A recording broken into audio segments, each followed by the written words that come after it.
دنیا میں جو لوگ دوسروں کو خیر سکھاتے ہیں، برائی سے روکتے ہیں، تعلیم دیتے ہیں، جہالت سے بچاتے ہیں، وہ لوگ امام کہلاتے ہیں، استاد کہلاتے ہیں، مرشد کہلاتے ہیں۔ بھلائی کے پیغام کو عام کرنے والے کو لوگ مصلح سمجھتے ہیں، اس کو اپنا بڑا جانتے ہیں اور کوشش کرتے ہیں کہ ان سے سیکھی ہوئی باتوں کو اپنی زندگی میں نافذ کریں۔ اللہ تبارک و تعالیٰ نے اس ساری امت کو یہ فرمایا ہے، ساری امت کو، کہ تم اس لیے بہترین امت ہو کہ تم نے لوگوں کو خیر کا حکم دینا ہے، تم نے لوگوں کو برائی سے بچانا ہے۔ کنتم خیر امت اخرجت للناس، فرمایا تم بہترین امت ہو، لوگوں کی بھلائی کے لیے تمہیں پیدا کیا گیا ہے۔ تأمرون بالمعروف وتنہون عن المنکر، تم لوگوں کو معروف کا حکم دو گے اور منکرات سے منع کرو گے۔ اس امت نے، پوری امت نے پیشوائی کرنی ہے پوری دنیا میں، جہاں بھی کفر ہے، شرک ہے، جہاں بھی اسلام سے دور لوگ عقائد لے کے بستے ہیں، ان سب لوگوں تک پیغام حق پہنچانا ہے، ان کی ذہن سازی کرنا، ان کو یہ بتانا کہ سچا اور کھرا دین دین اسلام ہے، ان کو یہ بتلانا کہ ہماری بھلائی، ہماری نجات اللہ کو ماننے میں ہے اور رسول کریم علیہ السلام کے دروازے کی گدائی میں ہے۔ یہ اس پوری امت کے ذمے اللہ نے لگایا۔ ہمارے ہاں لوگ یہ سمجھتے ہیں کہ مجھے نسبت حاصل ہو گئی ہے، اب میرا اعزاز بن گیا ہے، لیکن جو چیز وجہ نسبت ہے اس کو میں اختیار کروں چاہے نہ کروں۔ استاد بڑا باعث افتخار ہے، پر اس کی وجہ عزت یہ ہے کہ وہ پڑھاتا ہے، اور اگر وہ پڑھائی نہ، وہ کہے جی میں استاد ہوں میری عزت کرو، بھئی آپ کا جو منصب ہے وہ بھی تو پورا کریں آپ۔ ایک شخص ہے جس کی وجہ عزت یہ ہے، وجہ فضیلت یہ ہے کہ وہ کسی کو کوئی ہنر سکھاتا ہے، کوئی کام سکھاتا ہے، وہ کہے کہ میری عزت تو کرو، پر جو وجہ ہے عزت کی وہ میں پوری نہیں کروں گا، تو لوگ کہیں گے بھی جو وجہ اعزاز ہے وہ تو آپ نے پورا کیا ہی نہیں۔ اس امت مسلمہ کی جو وجہ فضیلت ہے وہ سب سے پہلی تو یہ ہے کہ یہ رسول پاک کی امت ہے، یہ سب سے پہلا اعزاز ہے، اور دوسری اس کی جو فضیلت اللہ کے قرآن نے بیان کی وہ یہ کی کہ تأمرون بالمعروف، یہ لوگوں کو بھلائی کا حکم دینے والے لوگ ہیں، وتنہون عن المنکر، اور یہ لوگوں کو منکرات سے، بری چیزوں سے، بری باتوں سے روکنے والے ہیں۔ اس امت نے غلبے کا کام کرنا تھا، دنیا پہ دین کے جھنڈے کو بلندی دینی تھی۔ ہمارے ہاں جو ہمارا دین ہے نا، اسے ہم نے بطور مذہب کے لیا ہے، بطور دین کے نہیں۔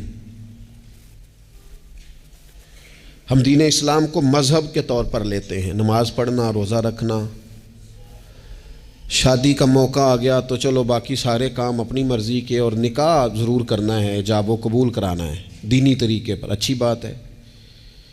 ہم اس کو بطور مذہب کے لیتے ہیں، بطور دین کے نہیں۔ یعنی ہم کہتے ہیں کہ ہم مسجد کے اندر تو اسے قبول کریں گے، لیکن جب دینی طور پر قبول کریں گے نا، پھر ہم مطالبہ کریں گے کہ کچہری میں بھی رسول اللہ کا دین ہونا چاہیے۔ پھر ہم نفاذ کی بات کریں گے، پھر ہم اس کے غلبے، هو الذی ارسل رسولہ بالہدی والدین الحق، یہ دین ہے، والدین الحق لیظہرہ علی الدین کلہ۔ اللہ فرماتے ہیں یہ رسول ہم نے اس لیے بھیجے ہیں دین حق دے کے، تاکہ اس دین کو سارے دینوں پر غالب کر دیں، اس کا غلبہ ہو۔ ہمارا کفر کے ساتھ یہ طریقہ ہمیشہ یہ رہا، غیروں کے ساتھ، کہ بھئی دین ہمارا چلے گا، تم ہمیں جزیہ دو، اپنے مذہب کے مطابق تم کرو پوجا پاٹ معاذ اللہ جو تم نے کرنی ہے، اگرچہ وہ درست نہیں ہے۔ لیکن اب کیا ہوا ہے؟ اب یہ ہوا ہے کہ نظام ان کا ہے ہر جگہ پہ، اور ہمیں یہ کہا گیا ہے کہ نماز پڑھو کوئی حرج نہیں، روزہ رکھو، زکوٰۃ دو، خدمات کرو، لیکن جو نظام ہے ارسل رسولہ بالہدی والدین الحق لیظہرہ علی الدین کلہ، وہ ہمیں کہتے ہیں کہ نظام ہمارا رہے گا، امریکہ، افریقہ، برطانیہ میں نماز پڑھنے پر تو کوئی پابندی نہیں، لیکن وہ آپ کو آپ کے قانون کے مطابق نفاذ دین کی اجازت، اور یہاں بھی یہ حال ہے۔ ہمارا سیاستدان کیا کہتا ہے مولوی نماز پڑھے، کون منع کرتا ہے، بڑی مسجد بنائے، لیکن سیاست کی بات نہ کرے، وہ غلبے کی بات نہ کرے، وہ اسمبلی میں دین کی بات نہ کرے۔ یہ وہ بنیادی فرق ہے جسے سمجھنے کی ضرورت ہے کہ جب تک نفاذ دین نہیں ہوتا اتنی دیر تک یہ تفریق ختم نہیں کی جا سکتی کہ یہ امیر ہے اور یہ غریب ہے۔ اتنی دیر تک یعنی آپ تک نماز تو آئے گی اگر آپ بطور مذہب دین کو لیں گے، لیکن انصاف نہیں آئے گا۔ انصاف گھر میں تب آئے گا جب دین نافذ ہوگا۔ غریب کو اس کی داد رسی اس وقت ہوگی جب کچہری میں اور جب پارلیمنٹ میں دین آئے گا۔ یہ ضروریات زندگی کی تب پوری ہوں گی، ورنہ ٹھیک ہے غریب کی مدد ہو رہی ہے، مسکین سے تعاون ہو رہا ہے اپنے لب و لہج، تو دین کے لیے جد و جہد کرنا، دین کے نفاذ کی کوشش کرنا، سب سے پہلا مسئلہ تو یہ ہے دین کیسے نافذ ہو۔ سب سے پہلا مسئلہ تو یہ ہے کہ ہمارے اندر وہ خاص شعور ہی نہیں کہ مذہب کو نافذ ہونا چاہیے، کیونکہ اپنی اپنی دکانداری، اپنا اپنا نظام، اپنا اپنا حساب، اپنے اپنے طریقے سے سب لوگ لے کے چل رہے ہیں۔ وہ ایک نظام کے جھنڈے کے تلے آنے کو تیار ہے۔ سب سے پہلی بات تو یہ ہے کہ ہمارے اندر دینی شعور پیدا ہو، ہم پسند کریں اس بات کو کہ اگر نبی پاک نے سادہ کھانا پسند کیا تو ہمیں بھی سادہ پسند ہے۔ ہم پسند کریں اس بات کو کہ اگر حضور نے فرمایا ہے کہ سادی بارات جائے گی، تھوڑے سے لوگ ہوں گے، نکاح آسان ہوگا، وہ برکت والا ہوگا، تو ہمارا یعنی وہ جو ہمارے اندر چیز پنپتی ہے نا کہ میں مطلب چاہ کرنا ہے میرے منڈے دا بیاہ ہے، وہ پنپے نہ، وہ خواہش نہ پیدا ہو۔ سب سے پہلی بات تو یہ ہے ہم کہیں یار میں اسی طرح بیٹی کا بیاہ کروں گا جس طرح مدینے والے نے سیدہ فاطمہ کا کیا ہے، ہم اسی طرح نکاح کو رواج دیں گے جس نکاح کا رواج نبی پاک نے مولا علی شیر خدا کے لیے پسند فرمایا ہے۔ یہ جب پہلی بات تو یہاں اپنے آپ کو کھڑا کرنا بڑا ضروری ہے، یہاں نہیں کھڑا کر پاتے۔ اگر پیسے ہاتھ نہیں آئے تو چلو ٹھیک ہے ہم سادے ہو گئے، اگر آ گئے تو یاد رکھو فقیری میں فقیری کرنا کوئی کمال نہیں، کرنی پڑتی ہے، مجبوری ہوتی ہے۔ فقیری میں فقیری کوئی کمال نہیں، کمال تو یہ ہے کہ تو بادشاہی میں فقیری کرے، تیرے پاس لاکھوں پڑے ہوں پر تیرا مزاج فقیرانہ ہو، کروڑوں اربوں تو خرچ کرنے کی طاقت رکھتا ہو لیکن تو کہے نہیں میں مزاج فقیر۔ سلام اس پر کہ جس نے بادشاہی میں فقیری کی، سلام اس پر کہ جس نے بے کسوں کی دستگیری کی، سلام اس پر کہ جس نے بادشاہی میں فقیری کی۔ نبی پاک علیہ السلام نے بادشاہی میں فقیری کی، حضرت ابو بکر نے بادشاہی میں فقیری کی، حضرت سیدنا عمر فاروق نے بادشاہی میں فقیری کی، کروڑوں خرچ کرنے والے عثمان غنی، لیکن سیدنا عثمان غنی کی شان یہ ہے کہ جب خطبہ دینے کے لیے منبر پہ بیٹھتے ہیں تو کرتے پہ بھی پیوند ہیں اور ان کی تہمت پر بھی پیوند ہیں اور ان کی پگڑی بھی پرانی ہے۔ تو لوگوں نے کہا یہ کیا ہے؟ تو کہا یہ وہی ہے جو ہمیں مدینے والے رسول نے سکھایا ہے، وہ خرچ کرنا ہے دوسروں پر، وہ سارے کا سارا اپنے اوپر اعلیٰ آسائشیں حاصل کرنا اور پتہ نہیں کہاں سے کہاں نکل جانا۔ حضرت مولا علی شیر خدا امیر المومنین ہیں، لیکن کوفے کی جامع مسجد کے باہر کھڑے ہو کے کہتے ہیں میری زرہ خرید لو، طامت زیادہ پرانی ہو گئی، اب تو پیوند کی جگہ بھی نہیں رہی، اگر پیسے ہوتے تو میں زرہ نہ بیچتا۔ یہ بادشاہی میں فقیری ہے۔ یہ کون ہے؟ یہ علی کون ہے؟ یہ حسنین کون ہیں؟ یہ دنیا کے باغ کے مالک نہیں، یہ تو جنت کے مالک لوگ ہیں، لیکن بادشاہی میں فقیری ہے۔ ایک تو یہ ماحول بنائیں کہ دین کو بطور دین قبول کریں، جس کو تجارت نہ بنائیں کہ میں نفل پڑھوں گا تو میرا کام صحیح چلے گا تو میں فلانا کام کروں گا۔ عبادت کو عبادت رہنے دیں، اگرچہ تسبیحات گننا جائز ہے لیکن ہر وقت اپنی نیکیاں گنتے ہی رہنا اور کانوں میں بتا دینا کہ آج میں 4,500 پڑھے ہے، یہ بھی ٹھیک ہے۔ زاہدوں نے یہ عجب کام کیا، اب بس ہے نا کہ تسبیح کے دانوں سے جو کام لیا، چاہیے تھا نا کہ بے شمار پکارتے تجھ کو۔ اور یہ بھی کوئی بات ہے گن گن کے تیرا نام لیا، گن گن کے تیرا نام لیا، وہ جو دیتا ہے وہ بھی کبھی گنا ہے، لیکن اس کا نام بھی لینا تو پہلے گن لینا۔ یہ کیا بات ہوئی؟ میں نے کہا گننا جائز ہے، لیکن اس گننے میں اپنے آپ کی بڑھوتری بیان کرنا کہ میں بڑی شے ہوں، میں نے اتنا پڑھا، یہ درست نہیں ہے۔ تو میرے عزیز، ایک تو دین کو نافذ کریں، اپنی طبیعت جی دین جو کہتا ہے نا۔ خواجہ صاحب نے خط لکھے ہیں کچھ 8 خط میں نے خواجہ صاحب کے پڑھے ہیں جو خواجہ قطب الدین بختیار کاکی کے نام ہے۔ ان خطوں میں نا ایک خط خواجہ صاحب نے اس طرح لکھا ہے اپنے مرید کو، کہتے ہیں خواجہ قطب الدین صاحب کو، کہتے ہیں پتر درویش کی مرضی کوئی نہیں ہوتی، درویش کی مرضی ساڑی تے ہے وے نا، چونکہ اسی درویش نہیں نا، ساڑی تے ہے نا، سویرے ناشتہ مرضی دا، دوپہر کو کھانا مرضی کا، آنا تو مرضی کا، جانا تو، پہننا تو مرضی کا۔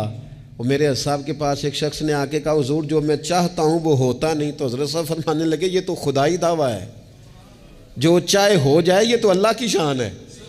اتنی بڑی بات تو نے کر دی کہ جو چاہتا ہوں ہوتا نہیں، یہ تو رب کی شان ہے کہ رب جو چاہتا ہے وہ، تو بندہ ہے، تو اتنی بڑی بات کیوں کر رہا ہے؟ خواجہ معین الدین چشتی رحمۃ اللہ علیہ خواجہ قطب صاحب کو خط لکھتے ہیں اور فرماتے ہیں پتر درویش کی مرضی نہیں ہوتی۔ حضور کیا مانا؟ تو فرمانے لگے درویش کی وہی مرضی ہوتی ہے جو اس کے رب کی مرضی ہوتی ہے۔ ہم جب خود مذہب پہ عمل کریں گے تو لوگوں کو اندازہ ہوگا کہ مذہب عمل کے قابل ہے، دین عمل کے، لیکن خود تو عمل کر ہی نہیں رہے۔ ہر موقع پر برادری سامنے، ہر موقع پر رسم و رواج سامنے، تو دوسروں پر دین کیسے نافذ ہوگا؟ تو کہیں سے شروع کریں۔ دوسری بات یہ ہے کہ اشاعت علم بڑا ضروری ہے۔ دین کی جو بنیادی اور ضروری تعلیمات ہیں، دیکھیں کسی شخص کو کی روزی روٹی ٹھیک کر دینا بھی بڑی بات ہے، لیکن اس کو علمی طور پر مضبوط کر دینا، اس کو اللہ والا کر دینا، اس کا توکل مضبوط کر دینا، اس کے مزاج میں صبر پیدا کر دینا، حوصلہ پیدا کر دینا، خودداری پیدا کر دینا، عزت نفس اس کی طبیعت میں ڈال دینا، یہ اس کی جو خدمت ہے نا، یہ والی، یہ بہت بڑی خدمت کہ آپ نے کسی بندے کو اخلاقی طور پر دینی، روحانی اور مذہبی مزاج دے دیا۔ رسول اللہ صلی اللہ تعالیٰ علیہ وسلم کے زمانے میں صحابوں کے پاس کروڑوں اربوں خربوں روپے نہیں آئے تھے، ان کے پاس کیا آیا تھا؟ خلق محمدی کا رنگ آیا تھا ان میں، صلی اللہ تعالیٰ علیہ وسلم۔ اس کو سیکھنے، سمجھنے اور عمل کرنے کی عادت۔ لوگوں میں پیغام دین اور اشاعت علم یہ بڑا ضروری کام ہے، اور انسان ساری زندگی سیکھے۔ ابھی بھی قرآن مجید اللہ کے فضل سے کئی دفعہ موقع ملا اس کو ترجمے تفسیر کے ساتھ، مختلف تفاسیر کے ساتھ سارا دیکھنے کا، لیکن ابھی بھی بعض اوقات پڑھتے ہیں تو کچھ آیتوں کا نیا معنی سمجھ میں آتا ہے۔ کئی دفعہ پڑھنے پر چیز نہیں کھلتی اور دوبارہ پڑھی ہے تو کھل گئی ہے۔ حضور علیہ السلام نے فرمایا میرا قرآن کبھی پرانا نہیں ہوگا، جب بھی پڑھو گے تازہ ہی مزہ دے گا۔ ایک تو مزاج علمی بنائیں، دوسری بات یہ ہے کہ ڈیلیور کرنے کا مزاج ہو، دینے کا مزاج ہو۔ امت مسلمہ دیتی ہے، یہ کشکول طلب دراز نہیں کرتی۔ دکھ سنانا ہر وقت یہ مزاج پیدا کرنا کہ بڑی غریبی، بڑی آزمائش، بڑی پریشانی ہے، اس سے تو بندہ کمزور ہو جاتا ہے۔ طبیعت اس طرح کی ہو کہ کوئی سیکھ لے، کوئی سمجھ لے، کوئی اس کے اندر چیز پیدا ہو جائے۔ اپنی خودی کو، خودداری کو بیدار رکھنا اور کسی کا نفع کرنے کی کوشش کرنا۔ حضرت عمر فاروق رضی اللہ تعالیٰ عنہ سفر کر رہے تھے، ایک بوڑھے کو بھیک مانگتے دیکھا، اسے پہچان لیا، فرمایا تو فلانا فلانا یہودی نہیں؟ یہودی۔ اس نے کہا میں وہی ہوں۔ فرمایا بھیک مانگ رہے ہو؟ کہنے لگا میں اسلامی حکومت کو جزیہ دیتا ہوں، لیکن اب بوڑھا ہو گیا ہوں، کمائی نہیں کر سکتا، تو جزیہ تو دینا ہوتا ہے نا، تو میں کچھ خیرات کٹھی کرتا ہوں، تو کچھ اپنے اخراجات دیکھتا ہوں اور کچھ میں جزیہ دیتا ہوں۔ تو حضرت عمر اس کو پکڑ کے لائے وزیر خزانہ کے پاس، فرمایا جب تک یہ بندہ ٹھیک تھا میں جزیہ دیتا تھا، اب جب تک یہ بیمار ہے اسلامی حکومت اسے ماننا، اس کے خرچہ دیا کرے گی۔ یہ امت تو دینے والی ہے، اس کو ماہانہ خرچ ہم دیں گے۔ وہ شخص کہتا ہے ساری عمر جزیہ دیا تھا، قریب رہے تھے، وہ اثر نہیں ہوا، اور حضرت عمر کی یہ بات ایسی اثر کر گئی، میں نے کہا حضور یہودی بن کے ضرور میں نے خیرات لینی ہے، آپ میرا ہاتھ پکڑے نا، مجھے کلمہ پڑھائیں، ہم اس مسئلے کو ہی ختم کریں، یہ تفریق ہی ختم ہو۔ امت تو دیتی ہے، امت تو بانٹتی ہے، امت کے اندر تو جذبہ ہوتا ہے۔ ایک پیشہ برا ہے جوانوں، یاد رکھنا، ایک پیشہ برا ہے، اور وہ ہے کسی کے آگے ہاتھ پھیلانا۔ جو جھاڑو دے کے روزی کماتا ہے بڑی شان والا بندہ ہے، جو سویرے اٹھ کے ٹائم پہ منڈی جاتا ہے، پھل لاتا ہے، ریڑھی لگاتا ہے، وہ بادشاہ ہے، بادشاہ، اس لیے کہ اس نے ہاتھ نہیں پھیلایا، اس نے رب کی رحمت کا دروازہ کھٹکھٹایا ہے۔ وہ بادشاہ آدمی ہے، اس نے اعزاز کے ساتھ اپنی ذمہ داریوں کا احساس کیا ہے۔ بڑا مزہ آتا ہے جب شام کو بندہ اپنی دکان بند کرے اور پھر چھوٹے چھوٹے نوٹ گنے، اور پھر ان میں سے نا، میں نے دیکھا ہے غریبوں کو، کہتے ہیں جی میں نا جی وہ 50 روپے روز دے رکھے نے اللہ دی راہ تے دینے نے، اور پھر اس میں سے وہ تھوڑے سے جب بچا کے کہتا ہے نا کہ آج میں نا مطلب 4 پیسے زیادہ ہیں، آج گھر پھل بھی لے کے جانا ہے۔ وہ جو ذائقہ ہے اسے کبھی محسوس تو کرو۔ میرے رسول پاک علیہ السلام نے فرمایا سب سے بہترین کھانا وہ ہے جو اپنے ہاتھوں کی محنت سے تو کما کے کھاتا ہے، اور فرمایا اللہ کے نبی حضرت داؤد علیہ السلام اپنے ہاتھوں کی محنت کر کے کما کے کھایا کرتے۔ امت کی یہ ذمہ داری ہے کہ امت مشقت کا مزاج بنائے، طبیعت بنائے، مشقت کی ذہن بنائے۔ ہمارے ہاں تو اب جناب وہ جدوجہد کا شوق نہیں، طبیعت نہیں، پڑھنے لکھنے تک کو لوگ بس ٹھیک ہے، برکت سے سارا کچھ چل رہا ہے۔ چوتھی بات آپ کی خدمت میں یہ عرض کرنی ہے کہ امت اگر چاہتی ہے نا عروج پائے، تو پھر امت کو چاہیے کہ تھوڑا اتفاق کا بھی مزاج پیدا کرے۔ ہمارے ہاں نا فروعی مسائل میں بھی اتنا اختلاف ہے، اتنا رٹا ہے، کوئی بندہ دوسرے کو قبول کرنے کو تیار نہیں ہے، جھگڑا ہی جھگڑا، بحث ہی بحث۔ ایک گھر میں 4 لوگ رہتے ہیں اور چاروں کا مزاج مختلف ہے، چاروں کی پارٹیاں مختلف ہیں، چاروں کی سیاست مختلف ہے، چاروں کا مزاج مختلف۔ کسی خاندان میں اتفاق نہیں رہا، کسی قبیلے میں اتفاق نہیں رہا، کسی گروہ میں جماعتیں ٹوٹ پھوٹ کا شکار، تنظیمیں ٹوٹ پھوٹ کا شکار، ملکوں میں ماحول اتنا عجیب۔ یہ میرا وطن ہے پاکستان، جن لاکھوں لوگوں نے قربانیاں دی تھیں وہ پوچھتے ہیں اس لیے تمہیں وطن بنا کے دیا تھا؟ وہ جو ہجرت کر کے آتے رستے میں قتل کر دیے گئے تھے، وہ سوال تو کریں گے نا قیامت کے دن کہ یہ حال کیا تم نے وطن عزیز کا، یہ کیفیات تم نے کی لوگوں کی؟ کوئی حال ہی نہیں۔ کبھی کوئی کسی کے خلاف بات ہے تو کبھی کوئی رسہ کھینچ رہا ہے تو کبھی کوئی کسی کے پاؤں کھینچ رہا ہے، خدا رہا کوئی استحکام۔ لوگ جوڑتے ہیں، بڑوں کا کام ہوتا ہے قوم کو جوڑنا، ان کو نظریاتی طور پر مضبوط کرنا، ان کی فکر کو مجتمع کرنا۔ رائے کا اختلاف ہو جانا کوئی بڑی بات ہے؟ زندہ لوگوں میں اختلاف ہو جاتا ہے، زندے جب لوگ ہوتے ہیں تو ان کی رائے مختلف، لیکن اپنی رائے کو دوسرے پہ مسلط کرنا، تھوڑا سننے کا بھی حوصلہ پیدا کرے۔ تو کچھ اتفاق کا مزاج، کچھ تھوڑی دوسروں کی تعریف، کچھ تھوڑا کسی اور کو بھی قبول کر لینا، تھوڑا سا کسی اور کے بارے میں بھی کبھی اچھی رائے دے لینا، کبھی کہہ لینا کہ نہیں فلانا فلانا فلانا فلانا آدمی۔ جب لوگ بخیے ادھیڑ رہے ہوتے ہیں نا، فلانا بھی برا ہے، فلانا بھی برا ہے، فلانا بھی برا ہے، فلانا بھی برا ہے، تو میں اکثر کہتا ہوں یار تم نے اتنی جلدی کر دی سب کو برا کہنے کی، تمہیں پتہ نہیں لقد خلقنا الانسان فی احسن تقویم۔ رب کہتا ہے میں نے تو بڑا سونا انسان بنایا ہے اور تمہیں کسی میں اچھائی نظر نہیں آ رہی۔ اور امت وہ ہے جو رسول رحمت کی امت ہے، لیکن وہ چھوٹی چھوٹی باتیں، چھوٹی چھوٹی لڑائیاں، کچھ اتفاق۔ امت مسلمہ جب تک متفق نہیں ہوتی اپنی عزت کو کبھی بحال کر سکتی، جب تک ان کا اور اتفاق، چھوٹے چھوٹے ٹکڑوں میں امت کو بانٹ دیا گیا ہے، چھوٹی چھوٹی ریاستیں، چھوٹے چھوٹے گروہ، چھوٹے چھوٹے مفادات، جب تک یہ اتفاق نہیں پیدا کرتے اتنی دیر تک آگے بڑھا جا سکتا۔ اور 5ویں بات، جب تک مسافر منزل پر پہنچنے کی تڑپ نہیں نہ پیدا کرتا اتنی دیر تک منزل اس کے قریب نہیں آتی۔ اس امت کی منزل ہے کنتم خیر امت اخرجت للناس تأمرون بالمعروف وتنہون عن المنکر۔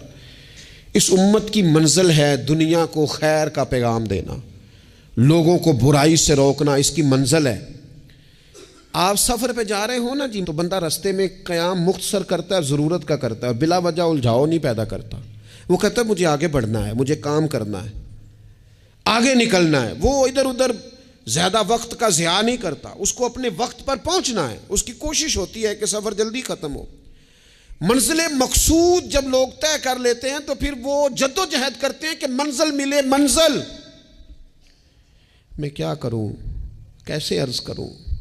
ہمارے ہاں لوگوں نے منزل کا تعین ہی نہیں کیا، منزل پیسے کو، شہرت کو، دولت کو بنایا۔ ہماری منزل تھی کہ ہم نے دنیا میں خیر پھیلانی ہے، ہم نے حق کی اذانیں دینی ہے، ہم نے لوگوں کو پیغام دینا ہے کہ اگر تم نے خیر سیکھنی ہے تو دروازہ رسول پہ آؤ صلی اللہ تعالی علیہ۔ لیکن ہمارا تو گھر کا جھگڑا ہی نہیں ختم ہو رہا، ذاتی رٹے ہی نہیں ختم ہو رہے، ہمارے اپنے روزمرہ کے مسائل نہیں، ہمیں پیس کے رکھ، باہر نکلنے کو تیار ہی نہیں، بڑی سوچیں۔ اقبال کہنے لگے وائے ناکامی متائے کارواں جاتا رہا، اور کارواں کے دل سے احساس زیاں جاتا رہا۔ کہنے لگے مسئلہ تو یہ ہے کہ سارا کچھ لٹ گیا اور ہمیں احساس بھی نہیں کہ لٹ گیا ہے، امت بکھر گئی، ٹوٹ گئی، اور احساس بھی نہیں کہ ٹوٹ گئی۔ کچھ کوشش، کچھ جد و جہد، کچھ آگے بڑھنا، کچھ ہمت کرنا، کچھ تھوڑا سا منزل کی طرف سفر کرنا کہ ہم اپنا جتنے لوگ آئے نا امت مسلمہ میں انہوں نے خیر میں اپنا حصہ ڈالا۔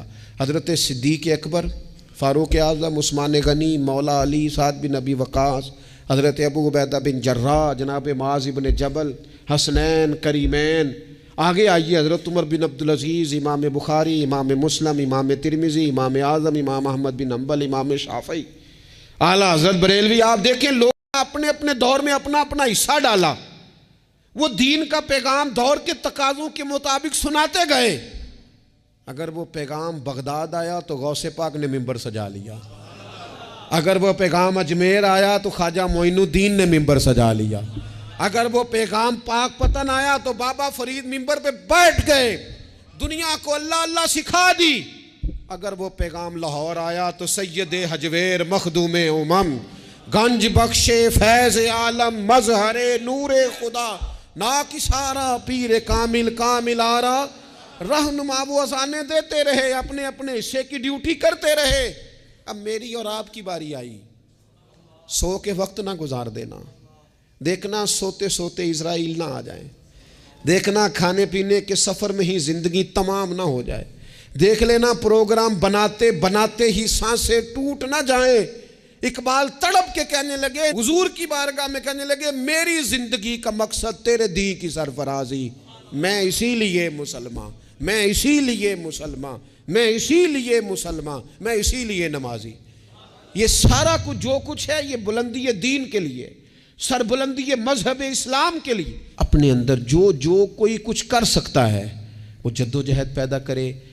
سب سے پہلی بات تو یہ عرض کی ہے کہ اپنے اندر دین کا شعور پیدار کرے، علم دین کا مزاج بنائیں، بادشاہی میں فقیری کی طبیعت پیدا کریں، امت کو جوڑنے کی بات کریں، کم از کم فروعی اختلافات کو تو چھوڑیں۔ اور پانچویں بات یہ ہے کہ جو کوئی کچھ کر سکتا ہے وہ کرے، آگے بڑھے۔ ایک بندے کو نمازی بنا سکتا ہے تو اسے بنائے، ایک کو قرآن مجید کی تعلیم کے قریب کر سکتا ہے تو کرے، لوگوں کو بتائے کہ یہ گناہ، یہ میل کچیل، یہ مومن کی شان ہی نہیں، مومن کا کردار، اس کی عظمت اس کے نام سے واضح ہے۔ حضور والے جو ہیں وہ تو لفظ سے واضح ہے کہ یہ کون لوگ ہیں۔ میری زندگی کا مقصد تیرے دین کی سرفرازی، میں اسی لیے مسلمان، میں اسی لیے نمازی، وما علینا الا البلاغ المبین۔